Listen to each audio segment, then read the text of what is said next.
The Media Centre would like to recognise the presence of Dominique Duminil and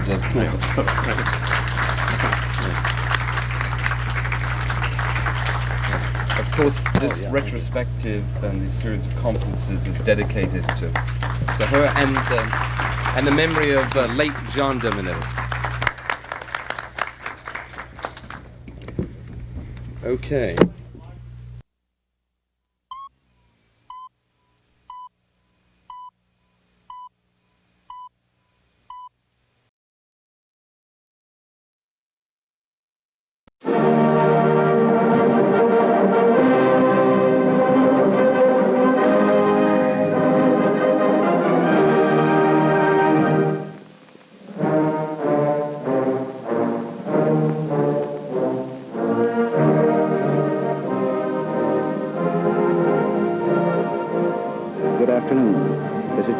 Speaking to you from the campus of Rice University, where we are about to witness the inauguration ceremonies for Dr. Kenneth Sanborn Pitzer as the third president of Rice University. We are now witnessing the academic procession, which is made up of representatives and delegates from institutions of higher learning from all over the world. They are on their way to the podium.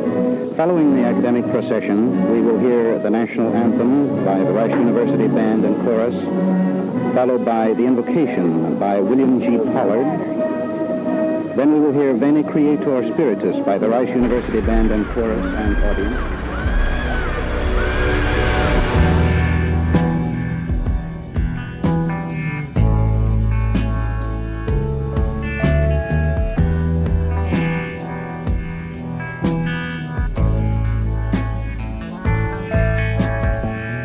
To restore a movie is not just a technical thing. You need imagination and cultural knowledge, because you have to put back the movie in the cultural context in which it was produced.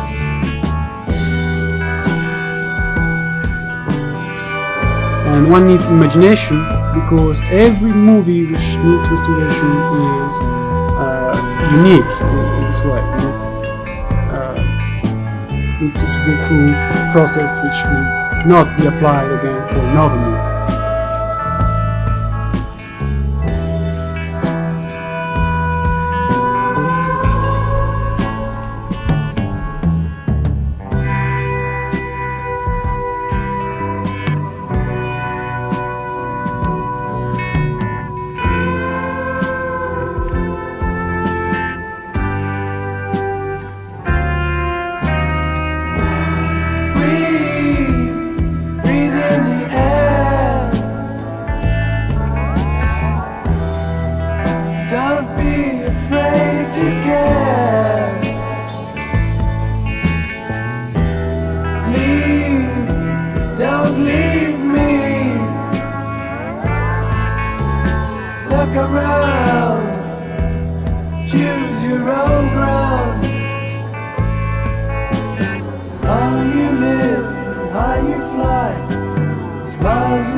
Do we know where we were when something about dreams or whatever? We were in dreams. Yeah.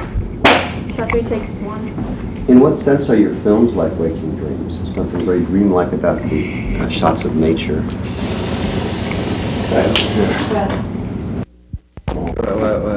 Surrealistic sort of elements in a film do not work. It's always been something clumsy, something that is not really is not really going well along with movies. So realism and movie is not functioning together, including Buñuel's early work. Shot one, take one.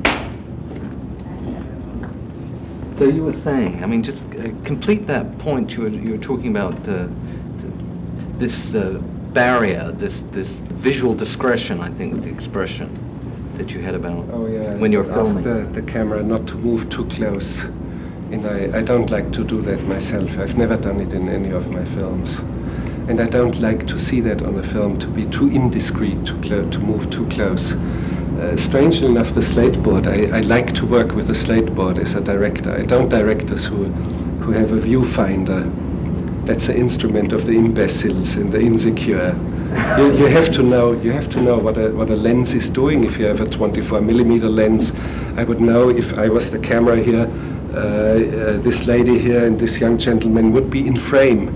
But if I moved like this here, you would be lost out of frame. You have to know it as a filmmaker. You have to develop a knowledge of the projection lines of a lens. So that's one of the basic things, and you will not need a viewfinder, and you will not need a megaphone and much shouting around. What I do like as a director, and it's very odd for Americans to see it because I always do the slate board myself, I want to be the last one pulling out between the actors who are on one side and the camera and the crew who is behind it. Because very, very often it happens that I see, in particular, I saw it always with Kinski, everything is settled, the movements are clear, the dialogue is clear, he has rehearsed it, he's feeling pretty safe, and yet I sense, being that close to him, that the man is not ready. He's somehow not ready, and he will stumble somewhere within this take. So I always invented some sort of things. I would move to the camera and say to the cinematographer, it's strange, you are using this kind of filter, and can you check if that is really correct with this light? And of course I would understand what I mean, and I would fool around with the filter and try this and that until I somehow let them know this is the time now to really do it. And sometimes with Bruno S., when he was raving and ranting and completely undisciplined, I would do a slate like this, and he would be right there and would be great. Or sometimes in certain scenes, I would, for Heart of Glass, on one side I had some sort of a very fine lines focusing for focusing the camera, because people under hypnosis, I asked them to focus on these lines which were on one side of the slate, and on the other side of the slate there was take so and so, second repetition of it or whatever. So I think it's a very important instrument, and it's what I see on other sets. It's always handled in a very mechanical way. It's just sound rolling, camera rolling, slate, and nobody looks. Was it the right moment to do it? Amazing. I mean, do you know anybody else that does this, or is this your own development? Well, as I have never been an assistant in movies, nor ever in a film school, I didn't know how to handle this, and I had to figure out what would I do on a set. Of course, I talked to the cameraman and I talked to the actors, and I direct the film, but my instrument on location would be the slate board.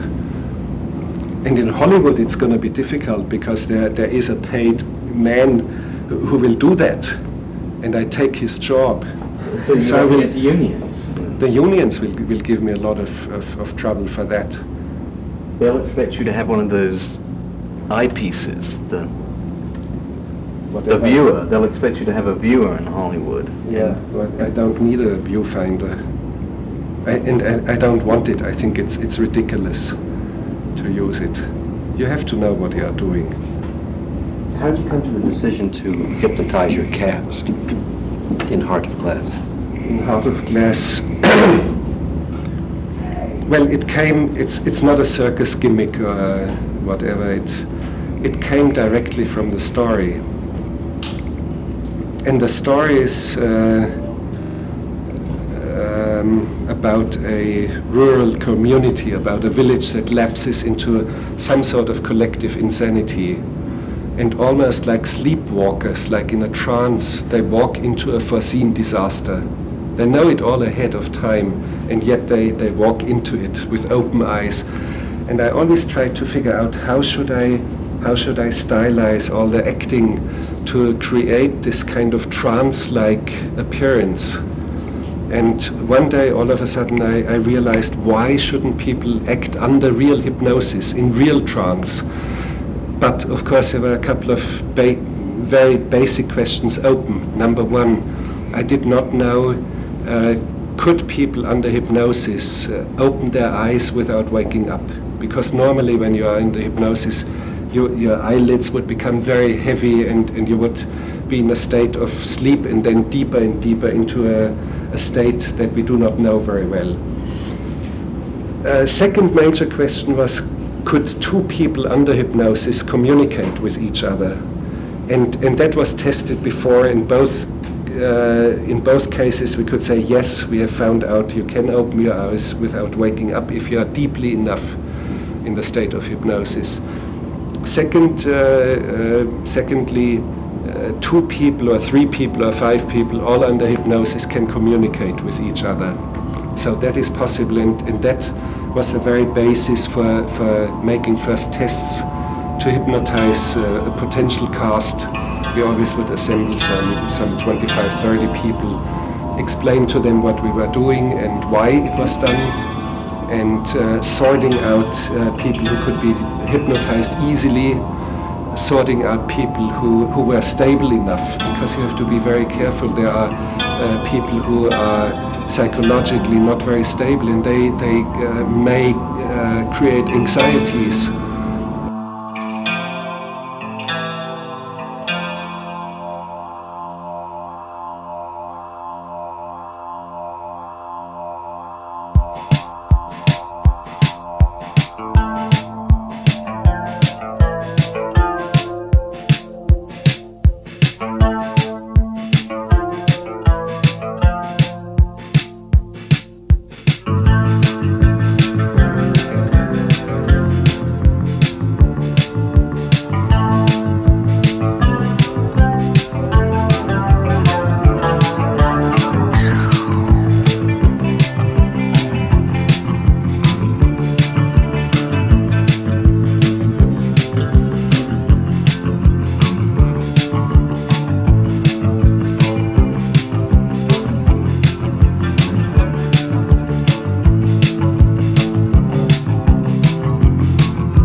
phone.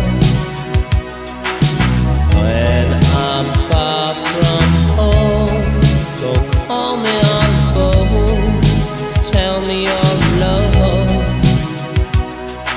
It's easy to deceive, it's easy to cheat, but hard to get release.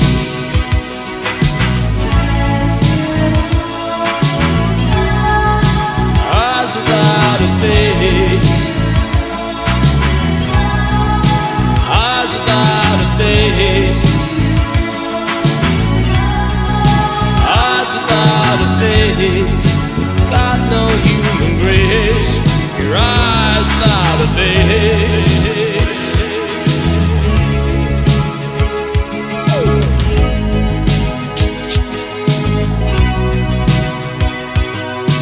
I spend so much time believing all the lies, keep the dream alive.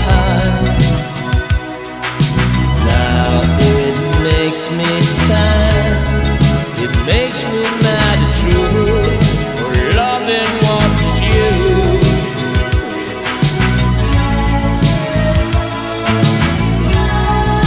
Eyes without a face, eyes without a face,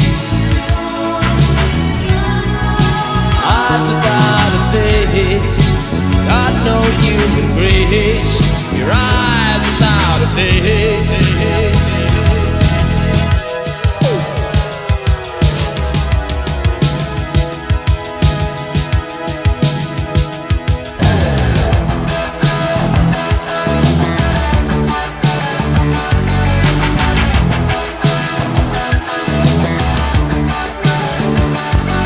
When you hear the music, you make a dip into someone else's pocket, then make a slip. You steal a car and go to Las Vegas. Ooh, gigolo, hanging out by the state line, turning holy water into wine, drinking it down. I'm on a bus, on a psychedelic trip, reading murder books, trying to stay hip. I'm thinking of you, you're out there, so say your prayers, say your prayers, say your prayers.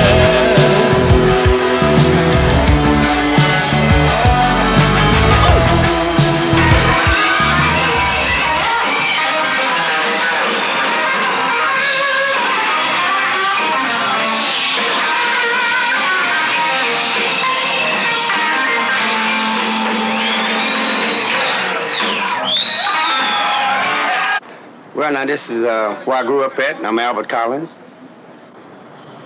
There's a lot of memories on this street.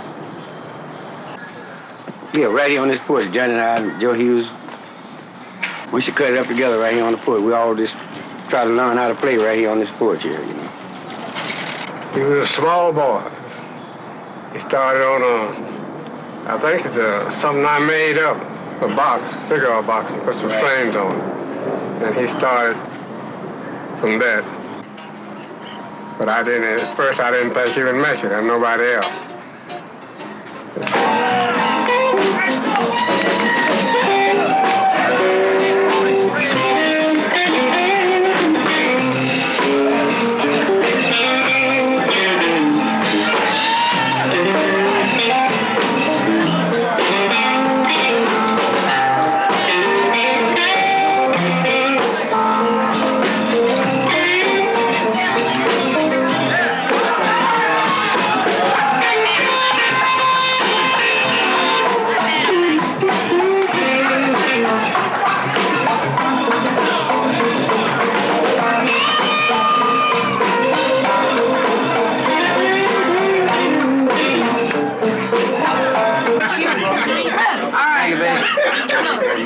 My first guitar the people bought me was in River Oaks drugstore. That's where I used to work at.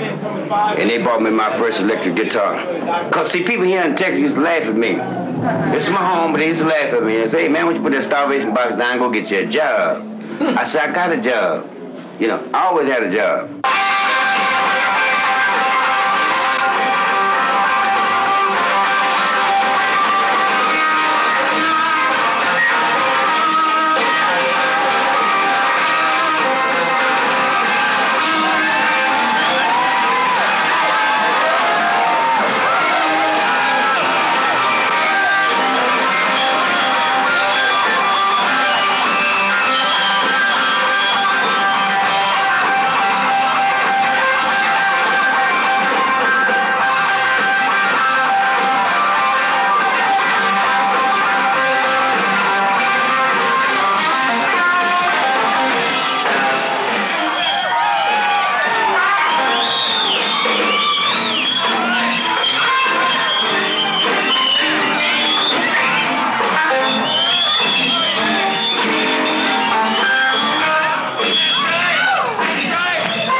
what to do, fellas. Hey, get on down, baby. Hold on down. Hey, we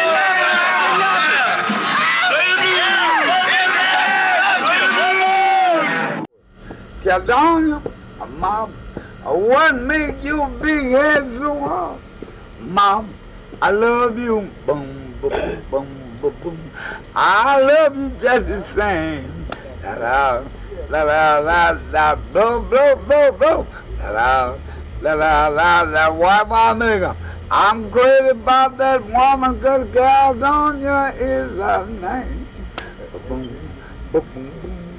Now you know I'm finna say something. You know Caledonia always told me. She said something. I want you to leave me alone, 'cause you ain't no good. Mom.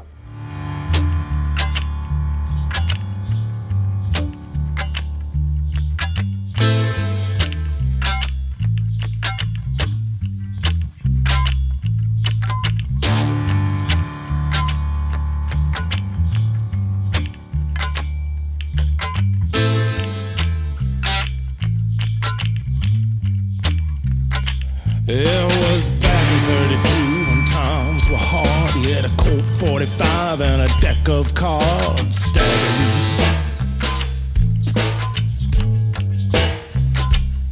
He wore rag-drawn shoes and an old Stetson hat. Had a 2840, had payments on that. Stagger Lee.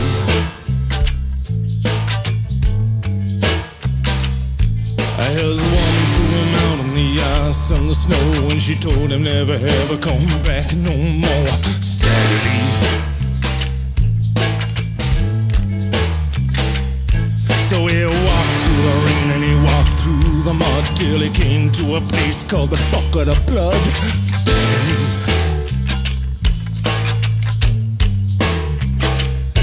He said, Mr. Motherfucker, you know who I am. And the barkeeper said, no, and I don't give a good goddamn.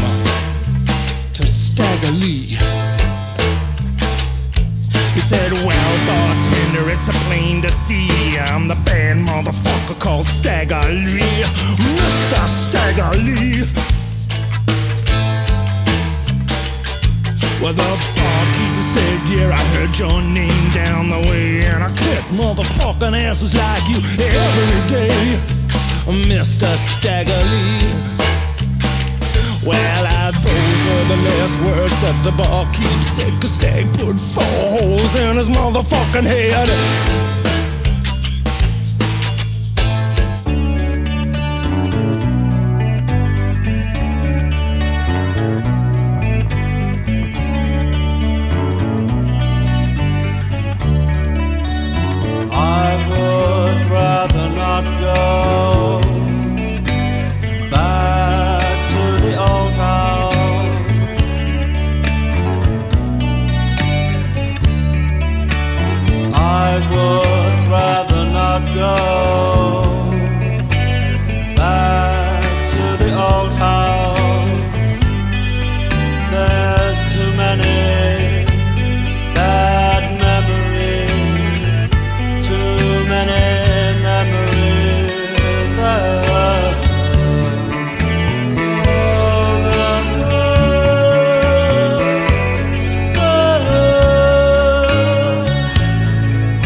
Saddest thing I've ever seen,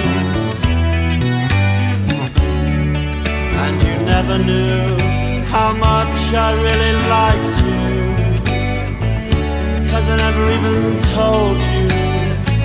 Oh, and I meant to. Are you still there?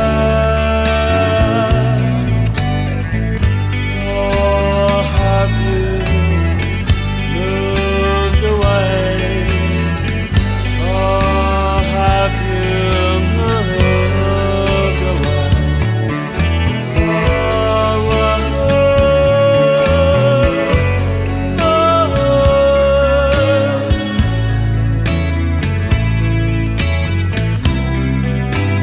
I would love to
So. Okay. Okay, there's a thing about indecent and obscene material. You might be wondering, like, how am I supposed to know, like, what a CD is like, or, like, how am I even supposed to know, like, what it sounds like? And what we do is we have a review system for all of our CDs. And on page 19, there's a table of all the music genres and the tape colors.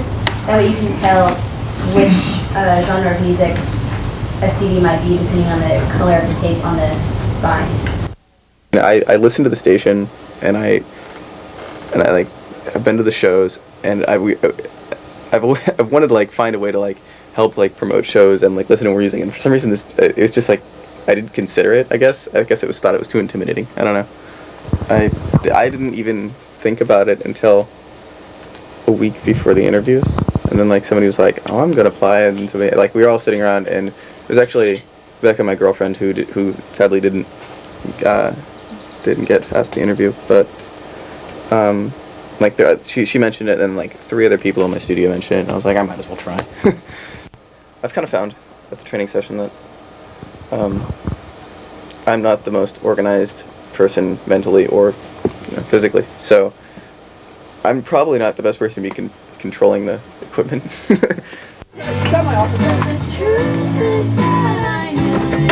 I've never seen that door closed, like, in here before. It's because most of the time people aren't that loud. There's like bastards. Yeah. There's still more people in here. There's like 12 people in this room.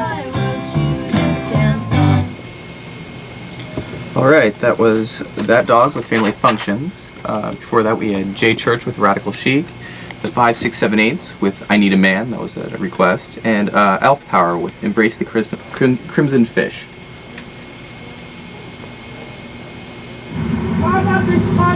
Sorry about that, my handwriting's bad, that's tired. That looks more like fish though, you're right. Don't worry, this is a perennial problem with someone, if someone reads it, you didn't write it. Okay, I was getting this down for posterity. It looks like fish, I swear. It does look like fish. I think, like, when I think, I tend to stutter like I did on this, reading the name of the Elf Power CD. Considering, like, the first 2 times I pretty much made a fool of myself, it was pretty terrifying to do that. I'm not exactly the most social, you know, outward person in the world, so having, you know, a couple of thousand people hear me is kind of scary. Like, when I was a kid, I used to do a whole lot of, like, models. I was kind of a dork. I did, like, model rockets and model cars and all that stuff, so this is kind of going back to my childhood. It's kind of fun. I don't know, music has a lot more, I mean, emotional involvement for me than anything else. Like, I get a lot more feeling out of listening to something than I do get it watching a movie or reading a book. So that's a good deal of it. And I don't know, I really like playing music, like playing live shows and stuff. I was always in a couple of really lousy bands just to get the chance to be on stage and play. And that's the next best thing, I guess, is listening to it. So.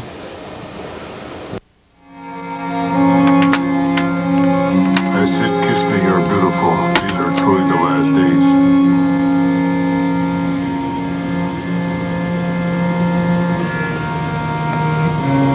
You grabbed my hand, and we fell into it, like a daydream or a fever.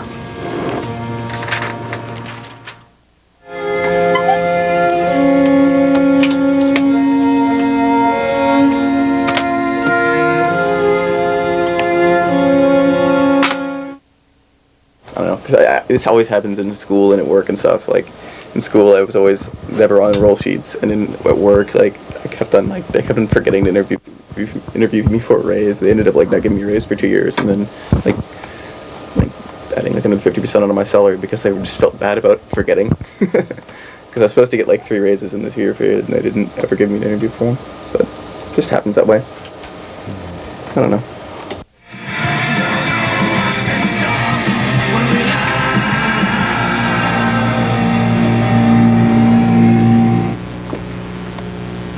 Alright, that was Leatherface with Springtime.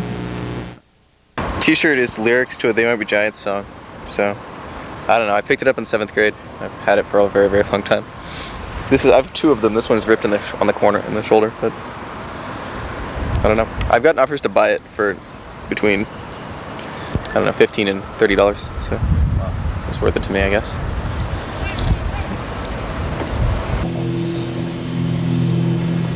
We're trapped in the belly of this horrible machine, and the machine is bleeding to death.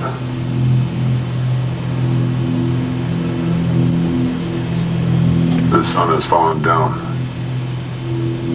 and the billboards are all leering, and the flags are all dead. Hold on. Alright, that was Godspeed You Black Emperor with Dead Flag Blues, and before that we had The Places with The Projectionist. Coming up we have Uncle and some gossip.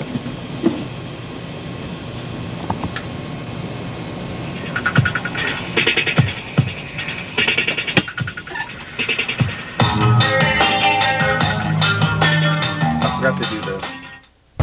You can tell I got a haircut. I feel bald. I asked them to take a little bit off and they like shaved my head. I don't know, it's bugging me. That's about it.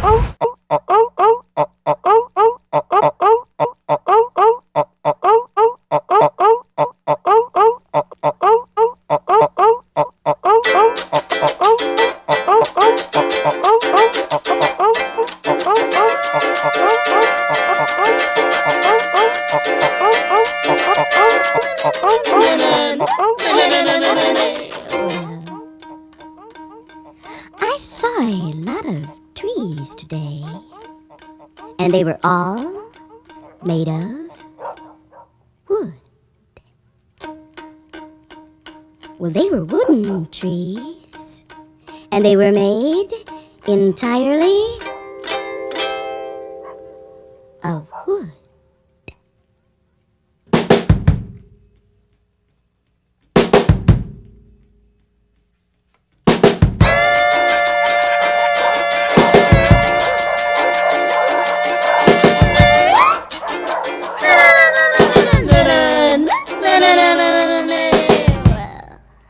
I came home today, and you were all on fire. Your shirt was on fire.